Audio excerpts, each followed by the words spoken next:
नमस्कार, मैं हूं आपके साथ सोनिया चौहान। हमारे खास कार्यक्रम मसला में आप सभी का स्वागत है। भीषण गर्मी के बीच देश की राजधानी दिल्ली में एक बार फिर जबरदस्त जल संकट से जूझ रही है और दिल्ली में जल संकट मामले को लेकर हरियाणा के सिंचाई राज्य मंत्री अभय सिंह यादव का बयान सामने आया। उन्होंने कहा कि हरियाणा की तरफ से दिल्ली को पूरा पानी दिया जा रहा है।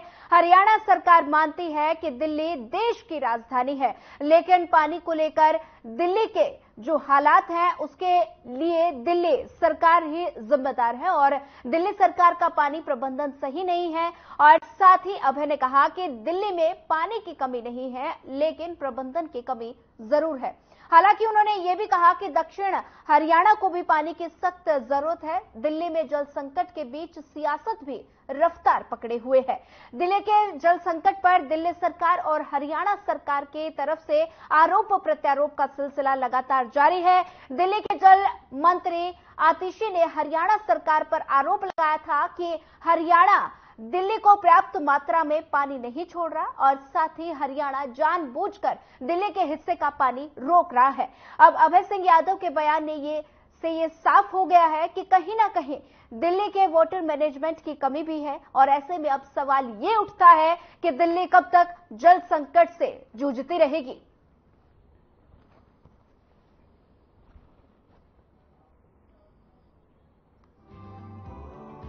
हर साल इसी चैनल से जो बने हुए हैं, इसी सेट चैनल से ही पानी दिल्ली को जाता है और इतनी विकट समस्या पिछले कई सालों के दौरान नहीं हुई।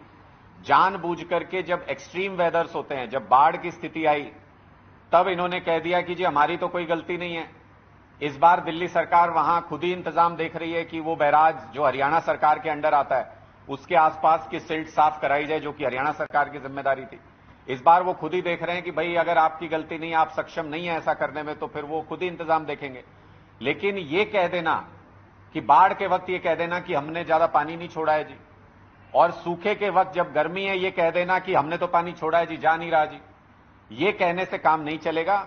सुप्रीम कोर्ट ने भी स्पष्ट तौर पर यह कहा है कि हरियाणा सरकार ये सुनिश्चित करे कि जो दिल्ली में पानी जाना चाहिए वो जाए, हिमाचल से जो पानी मिले वो दिल्ली तक पहुंचे, ये सुनिश्चित करना हरियाणा सरकार का काम है। सुप्रीम कोर्ट ने अपने फैसले में स्पष्ट तौर पे ये कहा है। देखिए, ये इशू पिछले कई दिन से चल रहा है और हमारा कंसिस्टेंटली स्टैंड यही रहा है और हम हमेशा यही बात कहते रहे हैं कि हम पूरा पानी दिल्ली को दे रहे हैं, बल्कि जितना उनका हक है उससे ज्यादा पानी हम दे रहे हैं।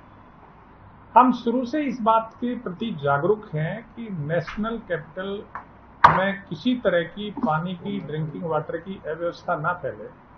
हमारी कोशिश हमेशा ये रहती है कि पानी उनको पूरा दिया जाए और वो उस पानी का कैसे इस्तेमाल करते हैं, उसका मैनेजमेंट कैसे करते हैं, वो उनकी जिम्मेवारी है।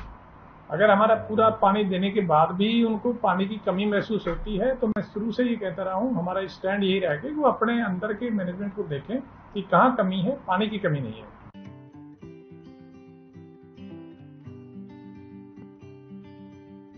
भीषण गर्मी के बीच देश की राजधानी दिल्ली में एक बार फिर जबरदस्त जल संकट से जूझ रही है और वहीं दिल्ली में जल संकट मामले को लेकर हरियाणा के सिंचाई राज्य मंत्री अभय सिंह यादव का बयान सामने आया है और उन्होंने कहा कि हरियाणा की तरफ से दिल्ली को पूरा पानी दिया जा रहा है। हरियाणा सरकार मानती है कि दिल्ली देश की राजधानी है, लेकिन पानी को लेकर दिल्ली के जो हालात हैं उसके लिए दिल्ली सरकार ही जिम्मेदार है और दिल्ली सरकार का पानी प्रबंधन सही नहीं है। अभय सिंह ने कहा कि दिल्ली में पानी की कमी नहीं है, लेकिन प्रबंधन की जरूर कमी है। हालांकि उन्होंने ये भी कहा कि दक्षिण हरियाणा को भी पानी की सख्त जरूरत है और ऐसे में दिल्ली में जल संकट के बीच सियासत भी रफ्तार पकड़े हुए हैं। दिल्ली के जल संकट पर दिल्ली सरकार और हरियाणा सरकार की तरफ से आरोप प्रत्यारोप का सिलसिला लगातार जारी है। दिल्ली के जल मंत्री आतिशी ने हरियाणा सरकार पर आरोप लगाया था कि हरियाणा दिल्ली को पर्याप्त मात्रा में पानी नहीं दे रहा और हरियाणा जानबूझकर दिल्ली के हिस्से का पानी रोक रही है। अब अभय सिंह यादव के बयान से ये साफ हो गया कि कहीं ना कहीं दिल्ली के वाटर मैनेजमेंट की भी कमी है और ऐसे में सवाल सिर्फ एक ही उठता है कि दिल्ली कब तक जल संकट से जूझती रहेगी।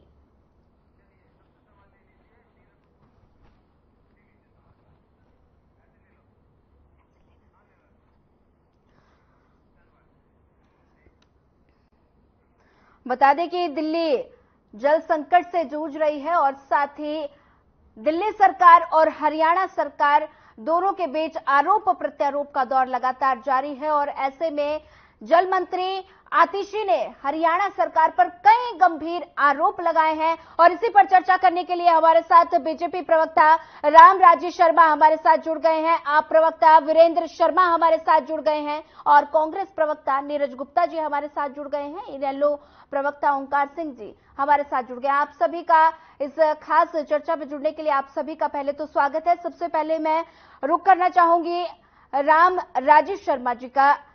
शर्मा जी, दिल्ली और हरियाणा में पानी को लेकर तकरार काफी समय से चली आ रही है और इस मुद्दे का समाधान आपकी सरकार बैठकर क्यों नहीं करती?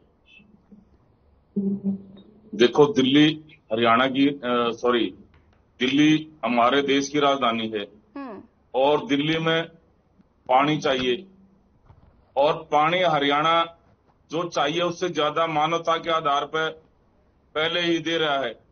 अब दिल्ली का इनका वाटर मैनेजमेंट ठीक नहीं है। हमारे सिंचाई मंत्री का अभी बयान आपने पढ़ के सुनाया। और हरियाणा पानी आप ये बताओ कहां से लाएगा? हरियाणा में पानी की कमी है। हमारा गुड़गांव है, महेंद्रगढ़ है, भिवानी है, दक्षिण हरियाणा हमारा पहले ही सूखे से के मार से झेल रहा है। पानी की बहुत ज्यादा किल्लत है। तो मैं समझता हूँ ये पहले अपना वाटर मैनेजमेंट ठीक करें। इनके यहाँ ये क्या नाम है, टैंकर माफिया बहुत हैं।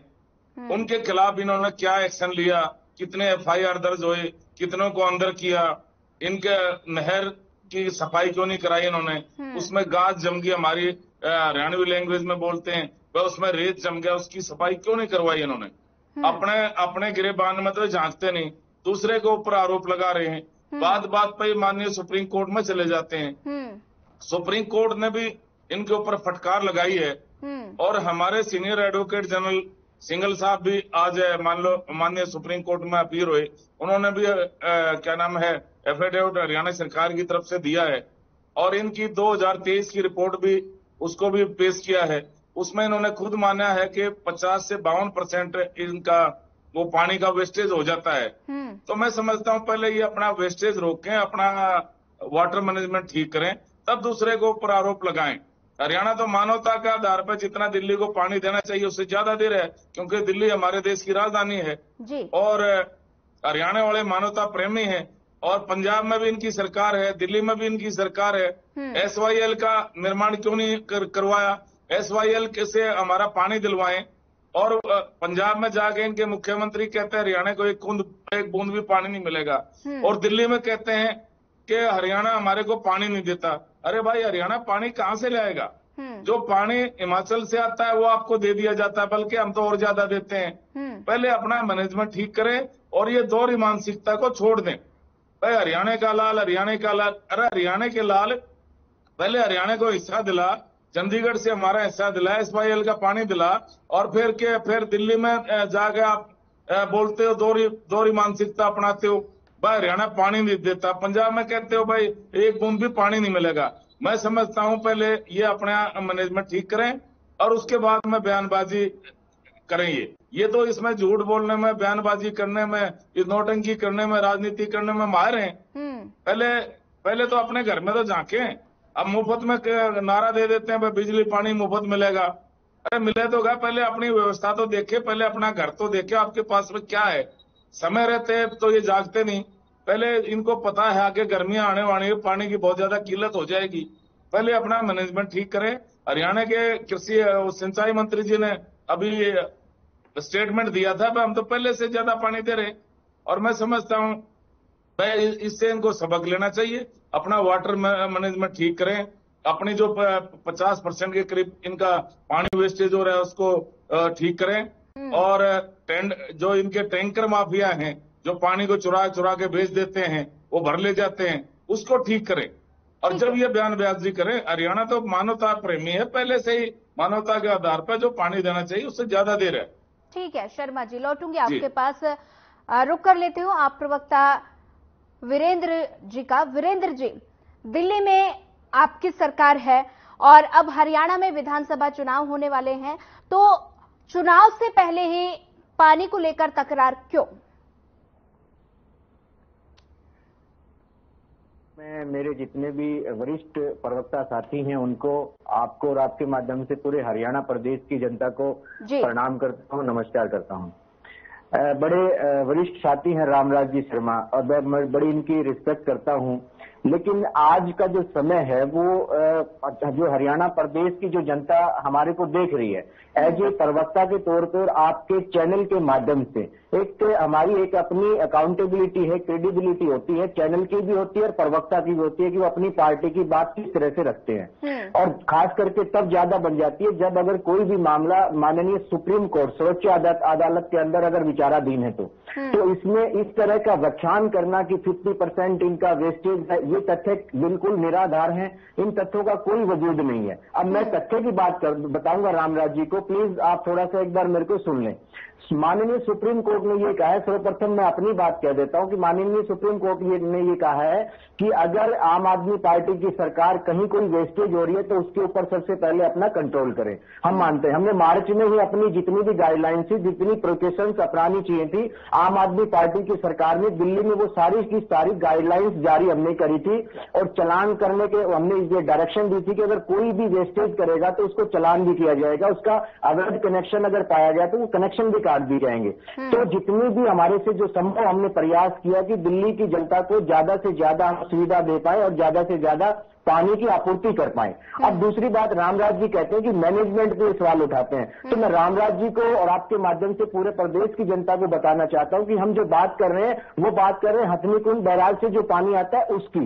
और अब जो बात हो रही है कि जो पानी दिल्ली को पहुंचना चाहिए था उसमें से लगभग 200 क्यूसेक पानी की कमी आई है। उस कमी के लिए माननीय सुप्रीम कोर्ट ने कहा है कि इसका अल्टरनेट क्या है, इसका रिसोर्स क्या है, कहां से उत्पत्ति होगी पानी की। न दिल्ली अपना पानी उत्पत्ति करता है, न हरियाणा करता है। ये पानी आता है हिमाचल के रास्ते, पंजाब के रास्ते, यूपी के रास्ते, पहाड़ों में से पानी आता है। उसमें हमने अल्टरनेट किया सुप्रीम कोर्ट को कि हम हिमाचल से पानी ले सकते हैं। 137 क्यूसेक पानी हिमाचल के रास्ते हमने सुप्रीम कोर्ट के माध्यम से ये बताया और सुप्रीम कोर्ट ने माना और हिमाचल सरकार ने माना कि 137 क्यूसेक पानी हम एक्स्ट्रा दे देंगे। लेकिन अब दुर्भाग्य यह है कि जब 137 क्यूसेक पानी हिमाचल के रास्ते से निकल के हरियाणा के रास्ते से दिल्ली को मिलना चाहिए था, वो पानी भी कहीं ना कहीं हमारी ऑफिस जो मंत्री जी ने कॉन्फ्रेंस की है उसमें भी हमारे को डाउट है कि उस पानी की आपूर्ति दिल्ली को नहीं हो पा रही है। उसकी जांच पड़ताल के लिए हमारे अधिकारी वहां बैराज तक गए हैं, उन्होंने अपना सर्वे भी किया है। तो आज का जो मामला है, जो इश्यू है वो ये है कि 137 क्यूसेक पानी जो हिमाचल से चल के हरियाणा के रास्ते दिल्ली को मिलना चाहिए था, उसमें भी हमारे को कहीं ना कहीं हरियाणा सरकार की तरफ से कोई ना कोई अड़ंगा अड़ाते हुए नजर आ रहे हैं। तो भारतीय जनता पार्टी अगर राजनीति करती है तो वो लोग राजनीति करते हैं, दिल्ली में दिल्ली की सरकार कोई राजनीति नहीं करती है। सुप्रीम कोर्ट ने ये भी कहा है कि इसमें राजनीति का विषय नहीं है। हिमाचल पानी देना चाहता है तो हरियाणा सुनिश्चित करे कि हरियाणा के रास्ते दिल्ली के लोगों को अच्छा पानी मिले और पानी की पूर्ति अच्छे तरीके से करे, ये हरियाणा की जिम्मेवारी है। तो मैं रामराज जी से ये कहना चाहूंगा कि राजनीति करने का विषय नहीं है रामराज जी। हरियाणा अपना राज्य है, हरियाणा दिल्ली भी अपना राज्य है, वहां की जनता भी अपनी है, हिमाचल की भी अपनी है। तो हमें कोई ना कोई इसका सभी सरकारों को मिलकर के एक अच्छा समाधान निकालना चाहिए। ठीक है वीरेंद्र जी, लौटूंगे आपके पास। हमारे साथ इनेलो प्रवक्ता ओंकार सिंह भी हमारे साथ लगातार बने हुए हैं। ओंकार सिंह जी, आपने दोनों का बयान सुना, दोनों ने जो जो चीजें रखी। अब मैं आपसे ये पूछना चाहूंगी कि चुनाव के समय में ही पानी का मुद्दा क्यों उठाया जाता है, क्योंकि लंबे समय से पानी को लेकर तकरार दिल्ली हरियाणा के बीच लगातार जारी है और अब चुनाव नजदीक है। लोकसभा चुनाव संपन्न हो गए हैं और अब विधानसभा चुनाव नजदीक है। अगले 3 महीने में विधानसभा चुनाव हो जाएंगे। वहीं चुनाव को नजदीक देखते हुए पानी का मुद्दा क्यों गरमाया हुआ है? सोनिया जी, देखिए, गर्मी का सीजन है, पानी की जरूरत प्रत्येक प्रदेश को है जी। दिल्ली को भी है, हरियाणा को भी है, हिमाचल को भी है, पंजाब को भी है। लेकिन दिल्ली और हरियाणा इसलिए उपेक्षित रहते हैं क्योंकि इनके पास अपना पानी नहीं है, इनके पास पीछे से पानी आने। लेकिन हमें एक दूसरे के ऊपर बातें उठाने से अच्छा, राजनीति करने से अच्छा, इसके हल की कोशिश करनी चाहिए। देखिए, 2016 नवंबर में माननीय सुप्रीम कोर्ट ने आदेश दिया था SOEL का निर्माण केंद्र सरकार करवाए, एजेंसियों से करवाए, लेकिन बीजेपी ने कोई इसके लिए प्रयास नहीं किया। और ये तो बात मैं कहना चाहूंगा कि SOEL का निर्माण शुरू से ही 1 करोड़ रुपए चौधरी देवीलाल जी ने दिए थे इस निर्माण के लिए। और सुप्रीम कोर्ट में केस भी न्यायालयों की तरफ से दायर किया गया था। ये तो टाइम बाउंड था, टाइम के अनुसार माननीय सुप्रीम कोर्ट ने इसका फैसला दिया, लेकिन बीजेपी उसमें भी फेल रही। लेकिन चलो, राजनीति नहीं करनी चाहिए, हल का प्रयास करना चाहिए। जैसा कि मेरे भाई आप प्रवक्ता ने बोला, हल का प्रयास बहुत जरूरी है, क्योंकि प्रत्येक प्रदेश को पानी की जरूरत है। देखिए, हल भी दो तरह से हो सकते हैं। एक तो जो अपना पानी है उसकी प्रॉपर मैनेजमेंट, उसका बचाव किया जाए। जैसे मैंने हिमाचल में देखा, बारिश के सीजन में जब पानी आता है, बारिश आता है, तो उन्होंने वाटर रिचार्ज का सिस्टम बना रखा है। हर एक फैक्ट्री, हर एक गाँव के घर के आगे उन्होंने वाटर रिचार्ज का ऐसा सिस्टम बना रखा है कि 100-200 फुट गहरा पाइप डाल के बारिश का पानी वापस जमीन में चला जाता है। ये कहीं भी मैंने नहीं देखा, हरियाणा में किसी किसी स्थान पर है, लेकिन दिल्ली में वाटर रिचार्ज का सिस्टम भी लागू हो सकता है पानी बचाने के लिए। और जहाँ पे पानी की बचाव हो सके, क्योंकि देखिए, जब हम वॉशिंग करते हैं, यहाँ जैसे हरियाणा की मैं बात करूंगा, तो डेयरी वाले पानी का बहुत ज्यादा वेस्टेज करते हैं, यहाँ तक कि गोबर को भी पानी से बहा के नाले में गिर देते हैं। ये परिस्थिति हमारे को चेक करनी पड़ेगी। जहाँ तक पानी का सवाल है, पंजाब में आम आदमी पार्टी की सरकार है, दिल्ली में भी आम आदमी पार्टी की सरकार है। अगर अब चाहे तो आम आदमी पार्टी हरियाणा को पानी मिल सकता है, पंजाब के रास्ते से ही मिल सकता है, और ये पानी हरियाणा के लिए तो काम आएगा, क्योंकि हरियाणा, दक्षिण हरियाणा आज डार्क जोन में बदल चुका है। ये पानी दिल्ली के फायदे के लिए जाएगा। तो इसलिए मैं ये कहना चाहूंगा, राजनीति को छोड़ के आपसी भाईचारा कायम रखें, और पानी की समस्या का हल समाधान हो सकता है। माननीय केजरीवाल जी ने कहा था कि मुझे प्रधानमंत्री जी 5 मिनट मिलने का मौका दे दें, चाय पे बुला ले तो मैं उनका हल निकाल दूंगा पानी की समस्या का। देखिए, जहाँ तो मोदी जी की चाय बहुत कीमती है, जो उन्होंने 5 मिनट का समय नहीं दिया, या फिर केजरीवाल जी को चाय पीने की इच्छा मोदी जी के हाथ से ही है। ऐसा नहीं होना चाहिए। अगर केजरीवाल जी के दिमाग में कोई ऐसी स्कीम है, तो उस स्कीम को मान साहब को बता के, हरियाणा के मुख्यमंत्री को बता के, माननीय मोदी जी को बता के इस स्कीम को लागू करना चाहिए और पानी की समस्या का हल करना चाहिए। SYL का निर्माण, मेरा ये मानना है, अगर सही तरीके से हो जाए तो हरियाणा की पानी की समस्या तो हल होगी, दिल्ली के पानी की समस्या भी हल हो जाएगी। ठीक है ओंकार सिंह जी, बने रहिए हमारे साथ। रुक करना चाहूंगी एक बार फिर से वीरेंद्र जी का। वीरेंद्र जी, आपने सुना ओंकार सिंह को सुना और साथ ही राम राजेश शर्मा को सुना। आपने, राम राजेश शर्मा ने कई तरह के आरोप लगाए हैं आप सरकार के ऊपर। उन्होंने कहा है कि आम आदमी पार्टी की सरकार दिल्ली में है और लगातार आम आदमी पार्टी पानी के वेस्टेज कर रही है, और साथ ही टैंकर माफिया के खिलाफ एक्शन नहीं लिया जा रहा। इस पर क्या प्रतिक्रिया, क्या कहेंगे? देखिए, ये जो टैंकर माफिया की एक जो परसेप्शन बिल्ड करने की भारतीय जनता पार्टी के लोग जो कोशिश कर रहे हैं, वो उस परसेप्शन बिल्ड करने में वो कामयाब नहीं हो पाएंगे, क्योंकि सच्चाई ये है कि अभी इस तरह का कोई टैंकर माफिया का राज दिल्ली के अंदर नहीं है। पूर्णतः हमने उस पर काबू पा लिया है। जिन जिन लोगों में कहीं भी ऐसी कंप्लेंट आई है, तो दिल्ली सरकार ने उस पर निश्चित तौर पे कार्रवाई करने का काम किया है। तो पानी वाटर मैनेजमेंट का काम सिर्फ हम हरियाणा की भी बात करेंगे, फिर दिल्ली ही ऐसा राज्य क्यों है कि हरियाणा में कौन सी वाटर मैनेजमेंट की जा रही है? हरियाणा के अगर देखेंगे तो टैंकर माफिया तो हरियाणा के प्रत्येक गांव में सक्रिय है। 500 रुपए, 700 रुपए, 1200, 1500, 2-2 हजार रुपए के टैंकर हरियाणा के गांव में पानी डलवाया जाता है। तो वो टैंकर माफिया हरियाणा में भी सक्रिय है। हरियाणा में भी हर प्रत्येक गांव में, मैक्सिमम गांव के अंदर पानी की इतनी ज्यादा किल्लत है, इतनी ज्यादा परेशानी, खास करके NCR, गुड़गांव, फरीदाबाद, आपका मेवात एरिया में, आप दक्षिण हरियाणा में बात करेंगे तो ये जो 50-51 डिग्री का जो टेम्परेचर है, इतनी हीट वेव है, इसमें पानी की पूरे हरियाणा में किल्लत है। तो इसमें कहीं ना कहीं मैनेजमेंट की अगर बात आएगी तो वो हरियाणा सरकार के खिलाफ भी जाएगी कि हरियाणा सरकार भी वो उस तरह की मैनेजमेंट नहीं कर पा रही है। अगर ये लोग दिल्ली को भी नहीं दे पा रहे हैं और फिर हरियाणा को भी मैनेज नहीं कर पा रहे हैं, तो हरियाणा सरकार को भी ये सोचना होगा कि फिर हम दोनों प्रदेश की जनता को परेशान करने का काम कर रहे हैं। हरियाणा की जनता भी त्रस्त है और दिल्ली की जनता भी त्रस्त है। तो ये राजनीति का मुद्दा नहीं है, इसमें राजनीति करने का कोई फायदा नहीं है। चैनल पर बैठकर जितनी मर्जी हम लंबी डिबेट कर ले, उस डिबेट का जनता के लिए कोई बेनिफिट नहीं होता। डिबेट का मतलब ये होता है कि जनता को हम मुद्दे समझाने की कोशिश करें कि जो आज का जो सिनेरियो है उसमें किस तरह की इश्यूज है और उसका समाधान क्या है, उसका जनता को भी पता लगना चाहिए।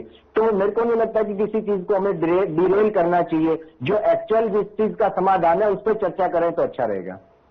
ठीक है, आपने सुना शर्मा जी, रामराजी शर्मा जी, आपने सुना तमाम तरह के आरोप आप प्रवक्ता की तरफ से लगाए जा रहे हैं। उन्होंने कहा कि हरियाणा में खुद पानी की किल्लत है, हरियाणा में पानी वेस्टेज हो रही है और साथ में वाटर मैनेजमेंट हरियाणा में बिगड़ा पड़ा है। इस पर क्या कहेंगे, क्या प्रतिक्रिया? ऐसा है, हमने जैसे आपको बताया वह हमारे दक्षिण हरियाणा में पानी की दिक्कत है। मैंने पहले आपको बताया वह हरियाणा के पास में फालतू देने के लिए पानी नहीं है, फिर भी हम दिल्ली को एक्स्ट्रा पानी दे रहे हैं, फालतू पानी दे रहे हैं। और हरियाणा का वाटर मैनेजमेंट बहुत अच्छा है। हरियाणा में गलती कार्ड नहीं बजाई, ये अपना मैनेजमेंट ठीक करें और ये अपने गिरेबान में जाके, दिल्ली में पानी की बहुत ज्यादा दिक्कत आ रही है। इन्होंने मुफ्त की रेवड़ियां बांट दी हैं, जब तो इन्होंने प्रचार प्रसार कर दिया, झूठ बोल दी, वह मुफ्त में बिजली देंगे, मुफ्त में पानी देंगे। अब खुद परेशान हो रहे हैं। अब जैसे इन्होंने खुद अपने लिए गड्ढा खोद दिया, अब जनता तो हाहाकार करेगी जब पानी नहीं मिलेगा, बिजली नहीं मिलेगा। मुफ्त की रेवड़ियां बांटने की बजाय ये अपना मैनेजमेंट ठीक करें और अपना जहां तक इसका पानी की लीकेज रोकें।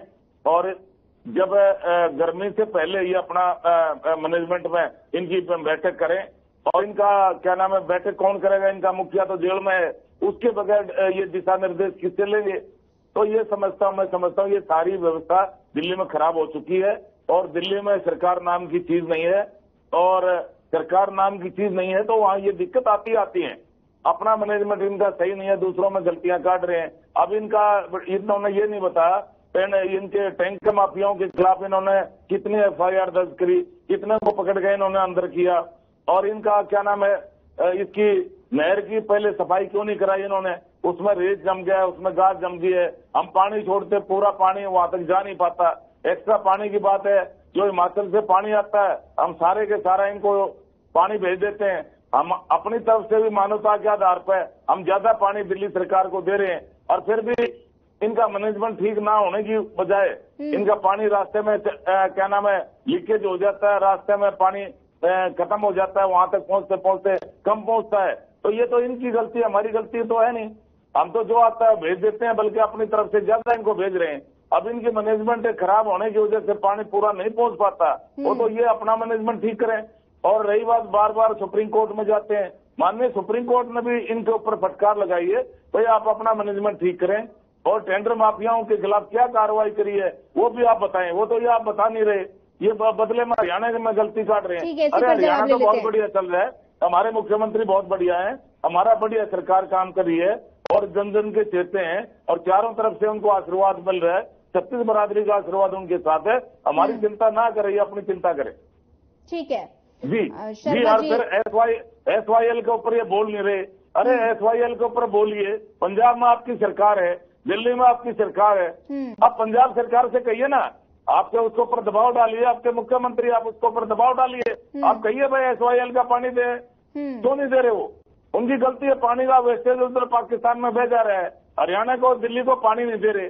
तो हरियाणा कहाँ से पानी लाएगा? वहां से जितना पानी आएगा हम भेज रहे हैं, और फिर दोहरी मानसिकता अपना रहे हैं। दिल्ली में जाके कहते हैं हरियाणा पानी नहीं देता, पंजाब में जाके कहते हैं। शर्मा जी, लौटूंगे आपके पास। अभी फिलहाल एक ब्रेक का वक्त हो चुका है, ब्रेक के बाद जल्द होगी मुलाकात।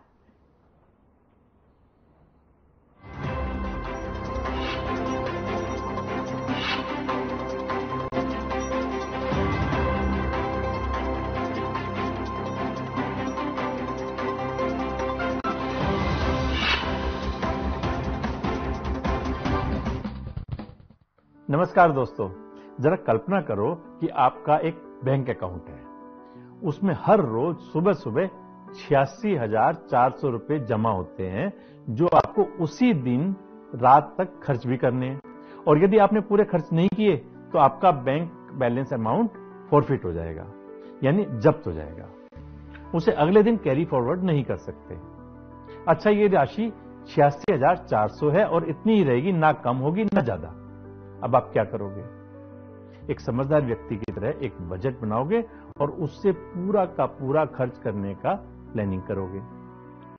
दोस्तों, हमारा ऐसा ही एक बैंक अकाउंट है जिसका नाम है समय। इसमें भगवान हर रोज 86,400 सेकंड जमा करते हैं। अब उस समय का खराब करना या एक एक सेकंड का उपयोग करना, ये हमारी समझ पर निर्भर करता है।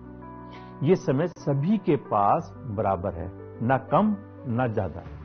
ये समय ना कैरी फॉरवर्ड किया जा सकता है और ना किसी के पास ट्रांसफर किया जा सकता है, यानी नो ओवरड्राफ्ट, नो बोरोइंग। अक्सर लोग कह देते हैं अभी समय नहीं है इसलिए मैं ये काम नहीं कर सकता। दोस्तों, समय तो प्रकृति ने सभी को बराबर का दिया है। हाँ, ये हम पर निर्भर करता है कि हम उसका उपयोग किस तरह से कर रहे हैं। कहते हैं जो समय की कदर नहीं करता, समय उसकी कदर नहीं करता। इसलिए जीवन का एक एक पल महत्वपूर्ण है। जरूरत है कि हम टाइम मैनेजमेंट को समझें और समय का सदुपयोग करना सीखें। किसी ने ठीक कहा है, समय और समझ दोनों एक साथ खुशकिस्मत लोगों को मिलते हैं, क्योंकि अक्सर समय पर समझ नहीं आती और समझ आने पर समय निकल जाता है। नमस्कार।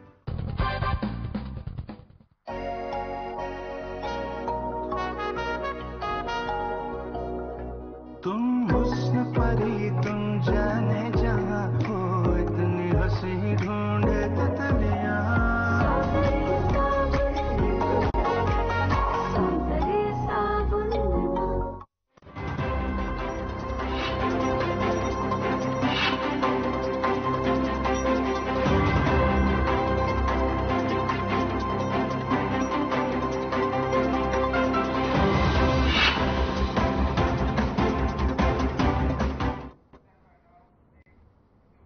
ब्रेक के बाद आप सभी का एक बार फिर स्वागत है। बढ़ते हैं चर्चा में आगे। लगातार दिल्ली जल संकट को लेकर सभी पार्टियां का आरोप प्रत्यारोप का दौर लगातार जारी है और हरियाणा सरकार और दिल्ली सरकार के बीच रार देखने को मिल रही है। वार पलटवार का दौर लगातार जारी है। ऐसे में बढ़ते हैं चर्चा में आगे। मेहमानों की ओर रुख कर लेते हैं। ओंकार सिंह का रुख करेंगे। ओंकार सिंह, क्या ये सच है कि दिल्ली को उसके हिस्से का पानी दिया जा रहा है और दिल्ली सरकार सिर्फ चुनाव को देखते हुए पानी का मुद्दा बना रही है? क्या लगता है? देखिए सोनिया जी, है तो एक चुनावी स्टंट। हरियाणा के पास जितना पानी दिल्ली को देने के लिए है, जितना अलॉटेड है, उतना हरियाणा सरकार दे रही है। लेकिन मैं अपने भाई रामराजी शर्मा के एक बात का जवाब जरूर देना चाहूंगा। ये दिल्ली के मुफ्त पानी और बिजली के स्कीम को बार बार रेवड़ियों की चिंता कर रही है। देखिए, वो सरकार दे रही है, वो उनका अपना मैटर है। और हरियाणा की बात कीजिए ना, अभी कल इन्होंने 7,755 100 गज के प्लाट दिए, क्या वो रेवड़ी नहीं थे? क्या 5 किलो अनाज जो मोदी जी करते, मोदी जी की गारंटी 82.5 करोड़ जनता को 5 किलो अनाज की गारंटी दे रहे थे, क्या वो रेवड़ी नहीं? ये तो आज का चलन बन चुका है। हाँ, इस चलन को जरूर रिस्ट्रिक्ट किया जाना चाहिए, लेकिन जो एक गरीब व्यक्ति की समस्या है बिजली पानी की, वो तो दिया जाना चाहिए। इसमें कौन सी बुरी बात है? अगर बिजली और पानी गरीबों को फ्री दिया जाता है और उसके पैसे गवर्नमेंट चाहे अपने एक्सट्रैक्टर पे देती है या उनको माफ करती है, इसमें कोई बड़ी बात नहीं है। इससे तो एक बात समझ आती है कि बार बार दिल्ली की बात तो करते हैं, अपने हरियाणा की नहीं देख रहे। हरियाणा में कितनी समस्याएं हैं, इधर तो देख लो। परिवार पहचान मैं रामराजी जी आपके बीच में नहीं बोला। इनका आपने बताया, इनका जल बोर्ड बहुत ज्यादा कर्जवान हो चुका है। सिंह साहब, शर्मा जी, आपको समय दिया जाएगा। देखो सोनिया जी, अगर बीच में बोलेंगे ना तो बोलना मेरे को भी आता है, कहीं जल स्वामी नहीं हूँ। जी बोलिए। देखिए, आज हरियाणा समस्याओं से गिरा हुआ है। प्रॉपर्टी आईडी, परिवार पहचान पत्र, पोर्टल और इससे सबसे बड़ा हर एक पेपर इनका लीक हो रहा है। इसमें क्या समस्या इनको समझ नहीं आती। आज हरियाणा में प्रत्येक व्यक्ति परेशान है, हताश है, दुखी है, लेकिन इनको हरियाणा की बात नहीं करनी है, इनको दिल्ली का देखना है। ये कहते दिल्ली में सरकार नाम की कोई चीज नहीं है। अरे हरियाणा में कौन सी सरकार है? आप देखो जरा तहसील में कैसे भ्रष्टाचार हो रहा है, कैसे नंबर 2 की रजिस्ट्रियों के 2-2 लाख रुपए 1.5 लाख रुपए लिए जाते हैं। पुलिस स्टेशनों का क्या हाल है? और तहसील को छोड़िए, नगर परिषद का क्या हाल है, जहाँ प्रत्येक व्यक्ति को परिवार पहचान पत्र ठीक कराने के लिए, प्रॉपर्टी आईडी ठीक कराने के लिए तकरीबन 1 साल होने वाला है। आज भी समस्याएं ज्यों की त्यों है। इनको अपने हरियाणा की चिंता नहीं है, इनको दिल्ली की चिंता ज्यादा है। और दिल्ली की चिंता ज्यादा है तो रामराजी जी वहीं जाकर बैठ जाइए, वहीं का काम कर लीजिए। हरियाणा तो आज राम भरोसे है। कौन सी सरकार है हरियाणा में, ये बता दीजिए। क्या कर रही है सरकार, क्या कर रही है सरकार, बताइए। डीसी और एसडीएम 9 बजे से 11 बजे तक जन समस्याएं सुनेंगे भाई। समाधान प्रकोष्ठ बना दिया आदरणीय सिंह साहब जी। आपकी फॉर योर काइंड इन्फॉर्मेशन मेरे भाई, 9 बजे से 12 बजे तक अधिकारी जन समस्याएं सुनेंगे। समाधान प्रकोष्ठ बना दिया है परिवार पहचान पत्र के लिए और ये फैमिली आईडी के लिए, ये सभी समस्याओं के लिए डीसी और एसडीएम 9 बजे से 11 बजे तक जन समस्याएं सुनेंगे मेरे भाई। आपकी याददाश्त के लिए मैं बता रहा हूँ आदरणीय सरदार जी। और हरियाणा में बहुत अच्छा काम कर रही है हमारी सरकार। ठीक है शर्मा जी, आपको समय दिया जाएगा। शर्मा जी, आपको फिर समय दिया जाएगा जी, बात पूरी कीजिए। सोनिया जी, 4.5 साल हो गए जी, 3 महीने रह गए। आज इनको याद आया सवेरे 9 बजे से लेकर 11 बजे तक डीसी समस्याएं सुनेगा। आज से पहले याद नहीं आया। अब तो नींद भी जाएगी इनकी सरकार जाने वाली, नींद भी जाएगी अब इनकी। अब इनको याद आ गया कि सरकार आपके द्वार। शर्मा जी, आपको समय दिया जाएगा। शर्मा जी, आपको समय दिया जाएगा, जवाब पूरा होने दीजिए जी। इन सारे प्रवक्ताओं को कोई ना कोई बीमारियां बीच में डिस्टर्ब करती हैं। अब आप बोलोगे आपकी बारी में, मैं आपको बोलने दूंगा, देख लेना। देखिए सोनिया जी, ये प्रवक्ताओं की गंदी नीयत है। ये जनता को बताना ही नहीं चाहते कि दूसरा प्रवक्ता क्या कहना चाहता है। हर एक व्यक्ति की अपनी विचारधारा है। आप उसके पॉइंट नोट कर लीजिए, अपने समय में बोलिए, लेकिन बीच में डिस्टर्ब करना कोई अच्छी बात नहीं है। अनपढ़ साथी लगते हैं मेरे को, लेकिन फिर भी मैं इतना कहूंगा, आज हरियाणा में प्रत्येक व्यक्ति समस्याओं से पीड़ित है। कोई ऐसा वर्ग इन्होंने नहीं छोड़ा जिनको इन्होंने पीटा ना हो। किसान आज भी शंपू बॉर्डर पर बैठे हैं। क्यों बैठे हैं? और ये कहते हैं वो किसान ही नहीं, जो 5 सीटें गई है ना इनकी रोड बेल्ट की, इनको पता लग जाना चाहिए कि वो किसान ही है। उन किसानों ने आपको हराया है, लेकिन अभी भी अकल टिकाने नहीं आई। कोई बात नहीं, विधानसभा का चुनाव 3-4 महीने के बाद आया, इस खोपड़ी के अंदर दिमाग आ जाएगा। अभी जो दिमाग प्लेट में रखा है आपने, वो खोपड़ी, भाषा की मर्यादा बनाए रखें। आप निश्चिंत रहिए ओंकार जी, भाषा की मर्यादा बनाए रखिए। आशा दुखी है जी। ठीक है, लौटूंगी आपके पास। शर्मा जी के पास जाना चाहूंगी। रामराजी जी, आपने सुना इनेलो प्रवक्ता को तमाम तरह के आरोप भारतीय जनता पार्टी के ऊपर लगाए गए। उन्होंने कहा कि दिल्ली का मुद्दा छोड़ो, हरियाणा के मुद्दों पर भारतीय जनता पार्टी कुछ नहीं कर रही है, और साथ ही रेवड़ी बांटने का काम तो भारतीय जनता पार्टी ने भी किया। इस पर क्या कहेंगे, क्या प्रतिक्रिया? देखो, मैं मेरे भाई की बात का जवाब देता हूँ। इन्होंने प्रॉपर फैमिली आईडी और पीपी परिवार पहचान पत्र के बारे में बताया। मैं मेरे भाई को बता दूं, माननीय मुख्यमंत्री जी ने सभी डीसी को और एसडीएम को दिशा निर्देश जारी कर दिए गए हैं। सुबह 9 बजे से और 11 बजे तक ये जन समस्याएं सुनेंगे और उसका समाधान प्रकोष्ठ भी बना दिया है। एक एचसीएस अधिकारी की ड्यूटी लगा दी है और माननीय चीफ सेक्रेटरी साहब उसका क्या नाम है मॉनिटरिंग कर रहे हैं। वो एचसीएस अधिकारी महिला जी, वो उसका मॉनिटरिंग कर रही है। तो मैं समझता हूँ ये समस्याएं बहुत जल्दी इनका समाधान हो जाएगा।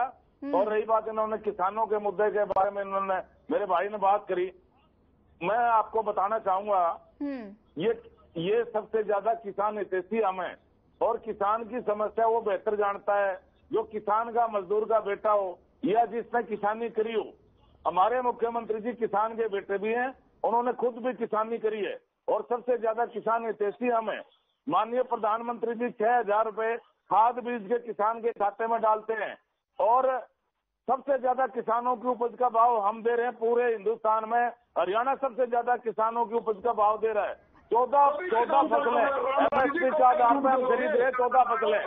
और पहले की सरकारों में क्या होता था, सेक्शन 4(6) का नोटिस समा के सस्ते भाव में किसान की जमीन खरीद लेते थे और महंगे भाव में बिल्डर को बेच देते थे। आज बिना किसान की मर्जी के जमीन, आज किसान का बेटा मजदूर का बेटा बिना खर्चे बिना पर्ची के जिसकी 3 पीढ़ी खाली चली गई थी चपरासी में लगा था, आज क्लास 1 अफसर लग रहा है। ओंकार सिंह जी, किसी की बात समझ में नहीं आ रही है, प्लीज एक एक करके सर, एक एक करके, किसी की बात समझ में नहीं आ रही। बता दूं, ये इन्होंने बात बताई थी किसानों की, मैंने किसानों की बात बताई। सर, मुद्दा जल संकट को लेकर है। शर्मा जी, मुद्दा जल संकट को लेकर है। हरियाणा की बात इन्होंने छेड़ी, मैं हरियाणा की बात कह रहा हूँ। आज किसान का बेटा मजदूर का बेटा गरीब का बेटा बिना खर्ची बिना पर्ची के नौकरी लग रहा है, जिसकी 3 पीढ़ी खाली चली गई थी, को कपड़ा सिलने लगा था। ठीक है, क्लास 1 अफसर ठीक है शर्मा जी, लौटूंगी आपके पास। कर रही है, ठीक है, नायब सैनी सरकार कर रही है, ये हमारे लिए गौरव की बात है। ठीक है शर्मा जी, लौटूंगी आपके पास। रुक करना चाहूंगी वीरेंद्र शर्मा का। वीरेंद्र जी, आपने सुना, दोनों पार्टियों को आपने सुना और तमाम तरह के आरोप भारतीय जनता पार्टी की ओर से लगाए गए। उन्होंने कहा कि आम आदमी पार्टी ने मुफ्त में बिजली और पानी देने के लिए खुद के लिए गड्ढा खोद लिया, रेवड़ी बांटने का काम किया। तमाम तरह के आरोप आम आदमी पार्टी के ऊपर लगाए जा रहे हैं, आप इस पर क्या कहेंगे?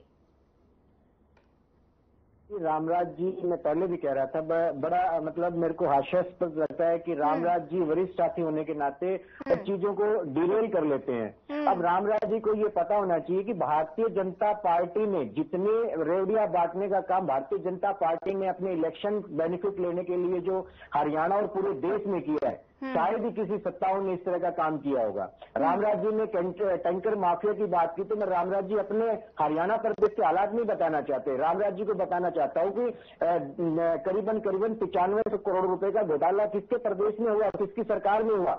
हरियाणा प्रदेश में 50 लोगों की मृत्यु हुई, अकाल मृत्यु किसके राज्य में, किसके शासन में हुई?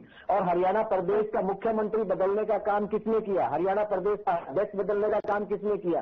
तो हरियाणा प्रदेश में भारतीय जनता पार्टी ने अपने फेलियर की अंदर खाते ये रिपोर्ट आ गई थी कि हमारा बहुत बड़ा फेलियर है और जनता हमारे को नकार चुकी है। सहकारिता घोटाला भारतीय जनता पार्टी के राज में हरियाणा में बहुत बड़ा घोटाला हुआ। प्रॉपर्टी आईडी का घोटाला भारतीय जनता पार्टी की सरकार में हुआ।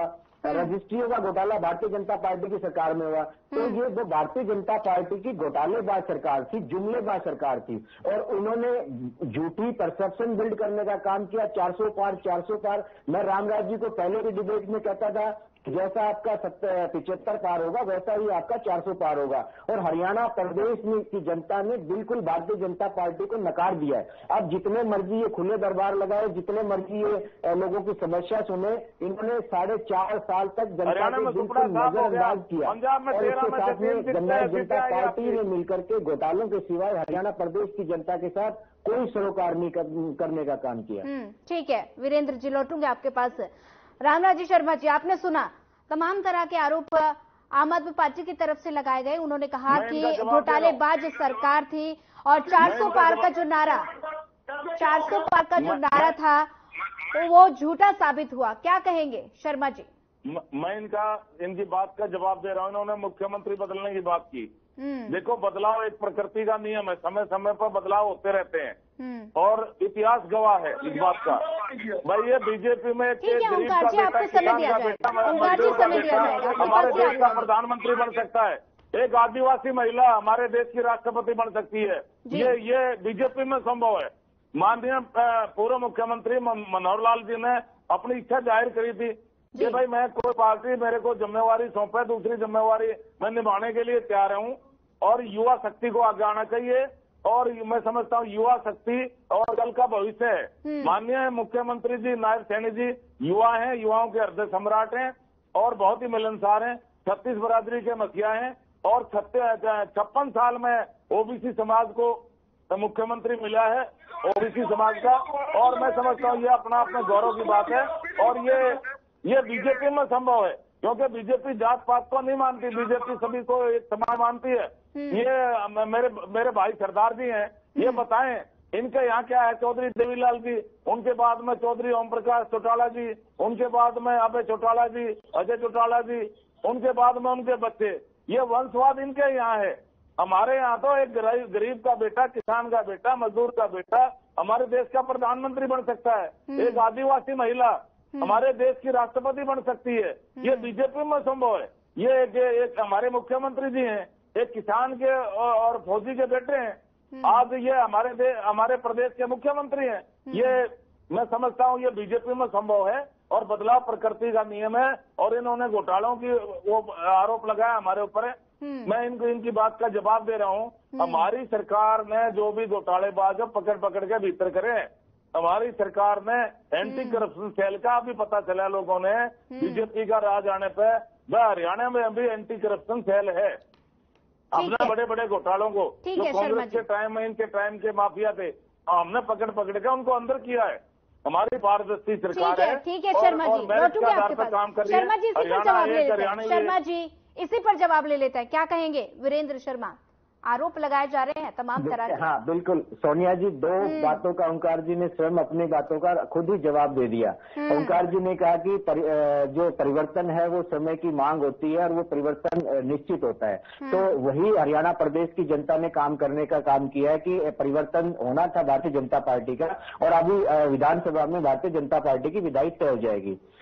रामराज जी शर्मा ने कहा कि राष्ट्रपति एक हमने महिला को बनाया और दलित महिला को राष्ट्रपति बनाया, और ये काम भारतीय जनता पार्टी में संभव हो सकता है। तो रामराज जी ने बहुत बड़े बड़े अखबारों में, टीवी के माध्यम से तस्वीरें देखी होंगी कि जब हम सर्वोच्च सम्मान दे रहे थे उनको, तो अपने प्रधानमंत्री जी बैठे हुए, राष्ट्रपति माननीय राष्ट्रपति जी खड़े हुए हैं। तो ये पूछना चाहूंगा कि कौन सा सम्मान था ये भारतीय जनता पार्टी में हो सकता है। जब संसद का उद्घाटन हुआ तो माननीय राष्ट्रपति जी को भी बुलाया गया, तो ये भारतीय जनता पार्टी के लोग ऐसा कर सकते हैं। दूसरा, रामराज जी को आज एक और बड़ी चीज बताना चाहता हूं कि आज इनके मोहन भागवत जी का आज कल का एक इनका बहुत बड़ा वक्तव्य आया है, और उसको आप ध्यान से सुनना। मोहन भागवत जी का कहने का अभिप्राय तात्पर्य क्या था, उन्होंने बहुत बड़ी बड़ी बातें करी हैं, और उसका सीधा सा मतलब है भारतीय जनता पार्टी के लोग बिल्कुल तानाशाही पे उतरे हुए हैं, मनमानी पे उतरे हुए थे। उन्होंने कहा कि मैं का राजा के अंदर मैं का वो नहीं होना चाहिए। तो जो कि प्राइम मिनिस्टर ने पिछले उसमें मैंने ये किया, वो मैं से कहीं बाहर ही निकले। उनका अहंकार की वजह से जो सत्ता उनकी चली जाती, जो बच गई किसी वजह से, तो ये अहंकार की एक पूरी वजह थी। उन्होंने कहा कि मणिपुर जल रहा है और सरकारें क्या कर रही हैं, तो इसका सीधा सा मतलब था, ये बताए रामराज जी कि वो किसके महिलाओं के सम्मान की वो बात कर रहे हैं, तो वो मणिपुर के लिए क्या कहेंगे। हरियाणा में बेटियों के साथ क्या हुआ, पहलवान बेटियों के साथ क्या हुआ, किसानों के साथ क्या हुआ। तो आज कल परसों का जो संबोधन है मोहन भागवत जी का, उसमें बहुत सारी चीजें उनके अंदर की दिल की बात निकल करके आई है। मैं कहूंगा रामराज जी को कि सुनना चाहिए, उससे पता लगेगा कि देश के प्रधानमंत्री जी ने किस तरह की गलतियां की हैं, और आगे उनको वो अलर्ट कर रहे हैं कि दोबारा से इस तरह की गलतियां ना हो। तो ये पूरे देश ने देखा है कि भारतीय जनता पार्टी की सरकार में बहुत अहंकार था, बहुत मोनोपोली थी, और इन्होंने अपने तरीके से काम करने की कोशिश की, जनता ने इन्होंने बिल्कुल नकार दिया। ठीक है वीरेंद्र जी, लौटूंगे आपके पास। रामराज शर्मा जी, आपने सुना तमाम तरह के आरोप लगाए गए हैं, और अभी आपने वीरेंद्र शर्मा जी को सुना। उन्होंने कहा कि तानाशाही पर भारतीय जनता पार्टी उतर गई है और अहंकार भारतीय जनता पार्टी का हरियाणा में टूट गया है। इस पर क्या कहेंगे? देखो, अहंकारी कौन है? अहंकारी तो सबसे ज्यादा तो इनके दिल्ली के मुख्यमंत्री हैं। वो बड़ी बड़ी बातें करते हैं, और सबसे ज्यादा घोटालेबाज दिल्ली सरकार है। इनका मुख्यमंत्री पूरा मंत्रिमंडल जेल में है आज। तो हमारे प्रधानमंत्री जी ने तो कभी अहंकार की बात नहीं करी। उन्होंने हमारे देश का, मैं इनको बताना चाहूंगा, हमारे देश का झंडा बुलंद किया है, विदेशों में हमारी दाग जमी है, और ऐसे ऐसे काम किए हैं जो इम्पॉसिबल थे। कभी आपको पता था धारा 370 और 35 से जम्मू कश्मीर से हटेगी? आपको पता था अयोध्या धाम ऐतिहासिक राम मंदिर का निर्माण होगा? आपने पता था रक्षा के क्षेत्र में आत्मनिर्भर होंगे, आर्थिक क्षेत्र में? ठीक है शर्मा जी, लौटूंगे आपके पास। शर्मा जी लौटूंगे आपके पास। हमारे साथ इनेलो प्रवक्ता लगातार हमारे साथ बने हुए हैं। ओंकार सिंह जी, आपने सुना भारतीय जनता पार्टी के प्रवक्ता को, रामराज शर्मा को, तमाम तरह के आरोप उन्होंने इनेलो के ऊपर लगाए हैं। उन्होंने कहा कि इनेलो में परिवारवाद की राजनीति चल रही है। इस पर क्या कहेंगे, क्या प्रतिक्रिया? सोनिया जी मेरे से पूछा जी। सोनिया जी एक बार दोबारा पूछना, क्योंकि मैं म्यूट पड़ा था। रामराज शर्मा ने इनेलो पर परिवारवाद की राजनीति का आरोप लगाया है, इस पर क्या कहेंगे? देखिए सोनिया जी, इनसे पूछना पंतो कटारिया कौन थी जी, और बांसुरी शर्मा कौन है। परिवारवाद इसमें नहीं है।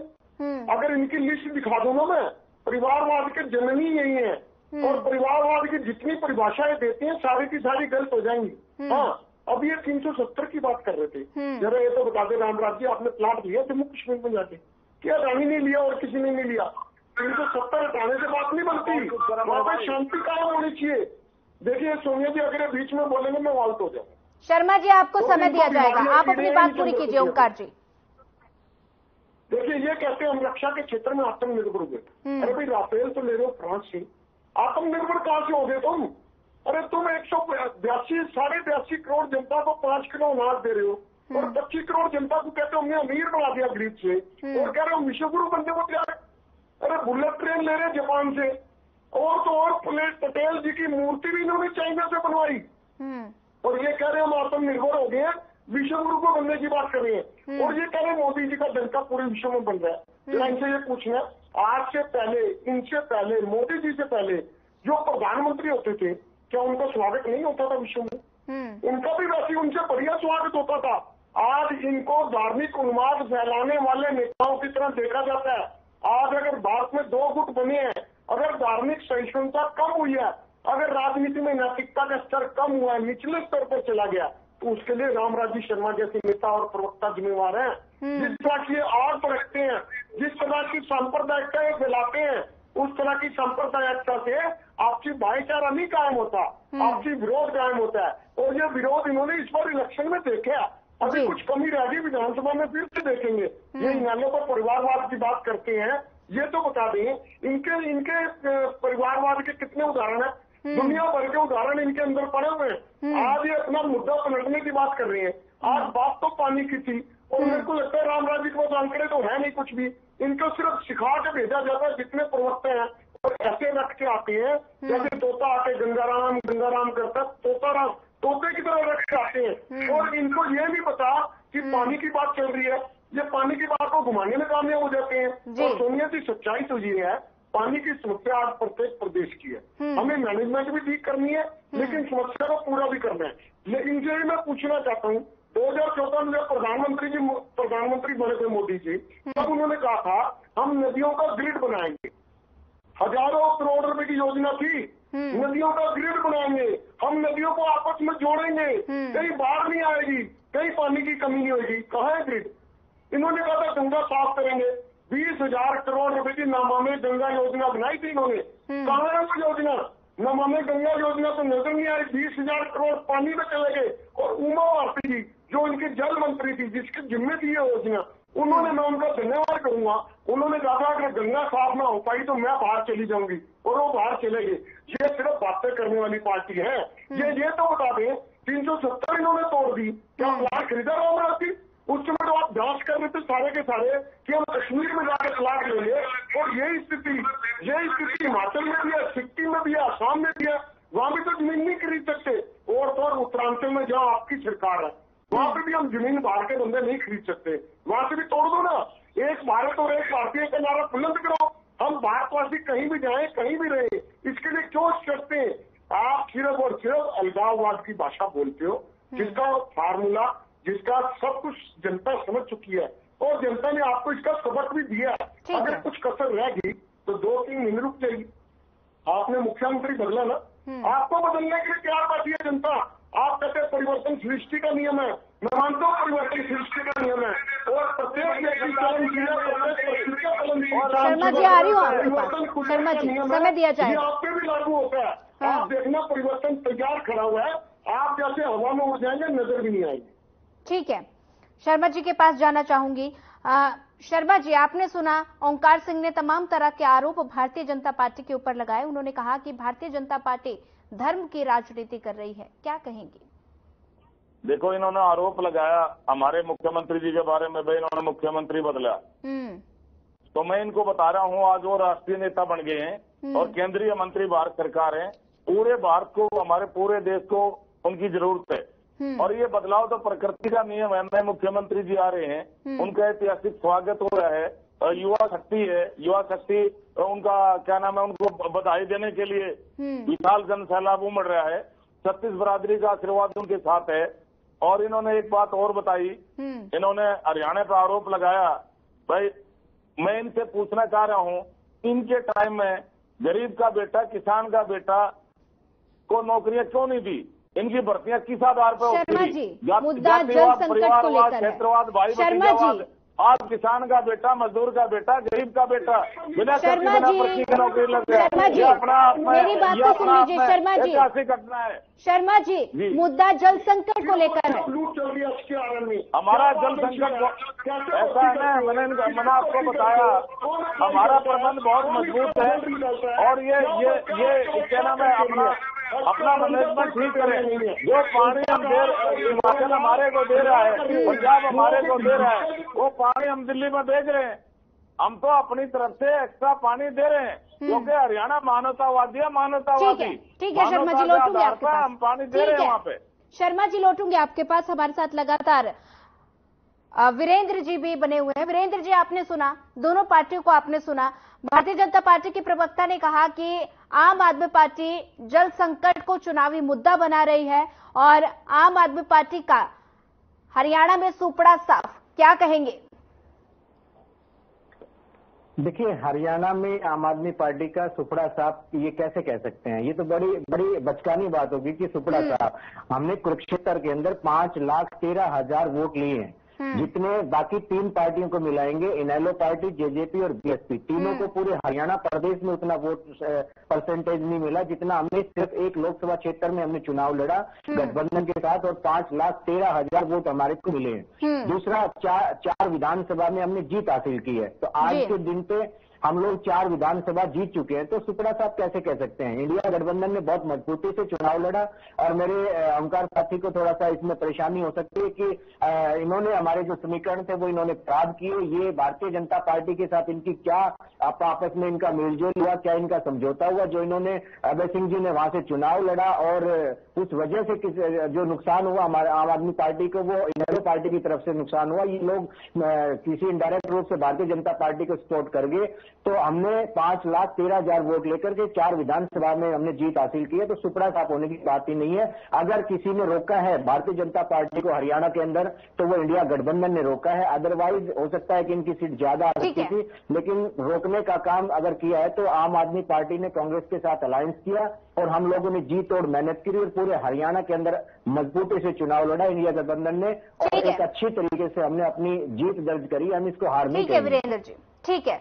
ओंकार जी, आपने सुना वीरेंद्र जी को, उन्होंने कहा कि इनेलो की वजह से काफी ज्यादा नुकसान हुआ। फाइनल कमेंट दे दीजिए। इनेलो तो याद आएगी अभी, इनसे ये तो पूछ लो सिरसा में तुम्हारी शैलजा कैसे जीत की, जबकि 1 लाख वोट तो हमने भी लिए। हम राजनीतिक दल है, राज्य राजनीतिक दल है, क्या हम चुनाव नहीं लड़ेंगे? इनसे पूछ के लड़ेंगे? क्या इनसे हमारा कोई समझौता था कि हम चुनाव में लड़े? क्यों नहीं लड़ेंगे चुनाव? हम हर जगह लड़े, जितनी वोट आई है सिर माथे पर, जो जनता ने दिया वो सिर माथे पर।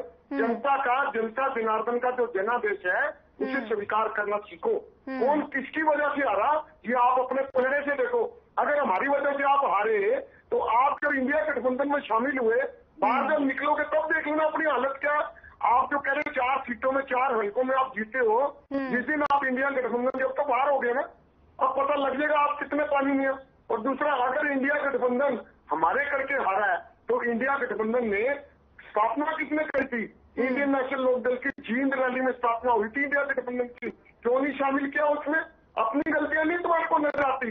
आज 10 की 10 सीटों में इंडिया गठबंधन होता हरियाणा में।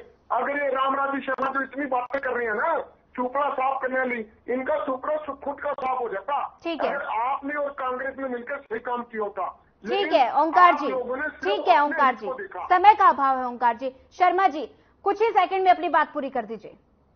देखो, देवतुल्य जनता जनार्दन का आशीर्वाद हमारे को मिला है। तीसरी बार माननीय मोदी जी प्रधानमंत्री के रूप में उन्होंने शपथ ली है, और पंडित जवाहरलाल जी के उनके बाद में दूसरे ऐसे महापुरुष हैं जिन्होंने ये मौका दिया है। हम देवतुल्य जनता जनार्दन का आभार प्रकट करते हैं, और हरियाणा में भी तीसरी बार हमारी सरकार बनने जा रही है, और माननीय नायब सैनी जी दूसरी बार हमारे मुख्यमंत्री बनने जा रहे हैं। ऐसा देवतुल्य जनता जनार्दन के आशीर्वाद से संभव होगा, क्योंकि वो तो जनहितैषी काम कर रहे हैं, समय का बहुत अच्छे काम कर रहे हैं।